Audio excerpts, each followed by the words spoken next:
Asante kwa kuwa umenikusudia na lipo jambo nalokwenda kulifanya kwangu, kwa jina la Yesu aliye hai. Sema amen. Kanisa zuri la watu wazuri, sema amen. Basi ujumbe wetu wa jioni ya leo, njia mbili za kuitumia imani ulionayo ili kupe matokeo. Maombi yamegawanywa katika makundi makubwa matatu. Maombi ya kikuhani, alafu kuna maombi yanaitwa maombi ya kifalme, alafu kuna maombi yanaitwa maombi ya kinabii. Kuna mahali ambapo unatakiwa uombe ukiomba uombe kinabii. Kuna mambo unayopitia, kuna mahitaji ulionayo ambayo ukidiriki kuomba maombi ya kifalme, maombi hayo ni kama unagonga mwamba. Maombi ya kikuhani hulenga kuonyesha maombi ya kuzungumza na Mungu, maombi yale ambayo unazungumza na Baba yako. Imani ni kuwa na hakika. Kuwa na hakika ni kutokudauti.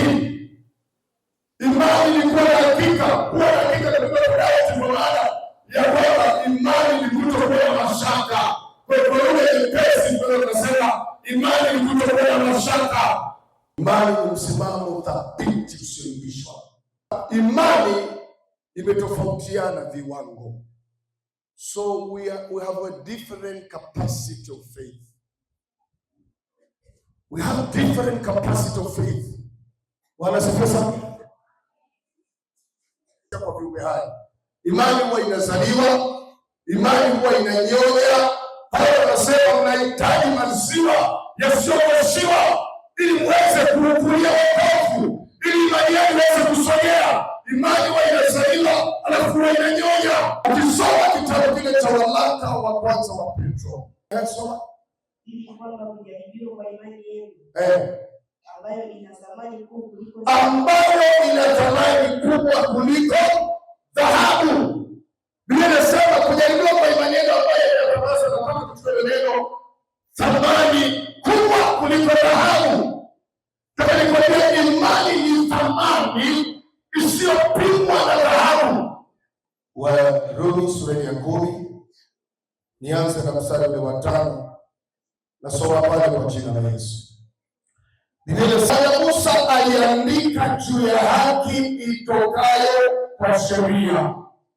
Kwa maana Musa aliandika juu ya haki inayopatikana kwa njia ya sheria, ya kuwa mtu afanyaye hayo ataishi kwa hayo. Bali ile haki ipatikanayo kwa njia ya imani yanena hivi, ile haki inayopatikana kwa njia ya imani yanena hivi, usiseme moyoni mwako, ni nani atakayepanda kwenda mbinguni, yaani ni kumleta Kristo chini, au ni nani atakayeshuka kwenda kuzimu, yaani ni kumleta Kristo juu kutoka kwa wafu. Lakini yanenaje? Ile haki ipatikanayo kwa imani yanenaje? Lile neno li karibu nawe katika kinywa chako.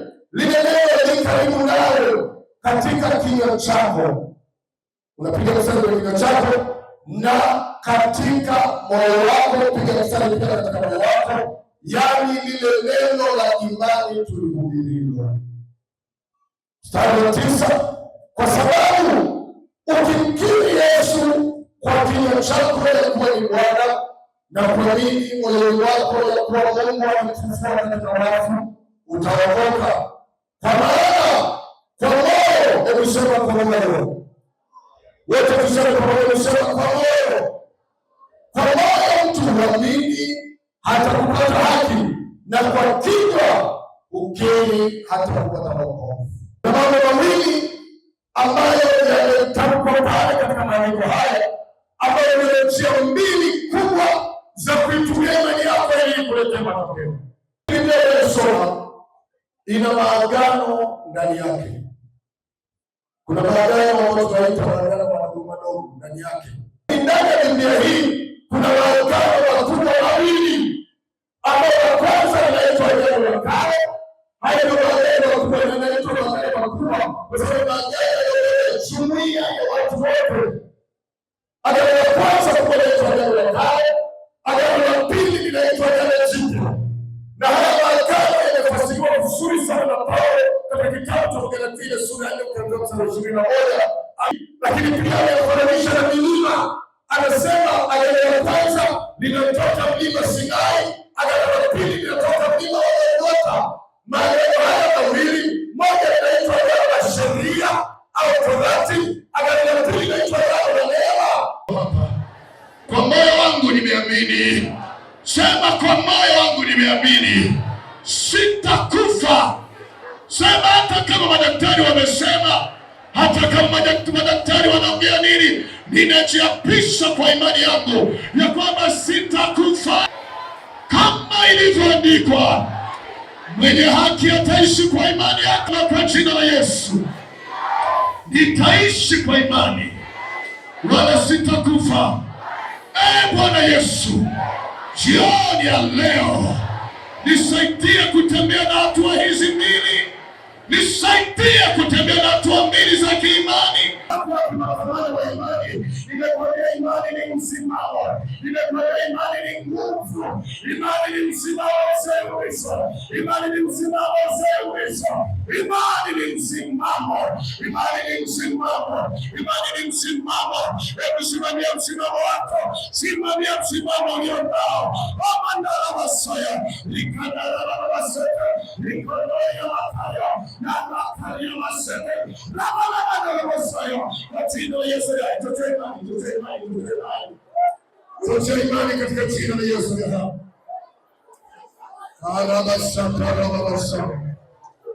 jina la Yesu ya hatutakufa.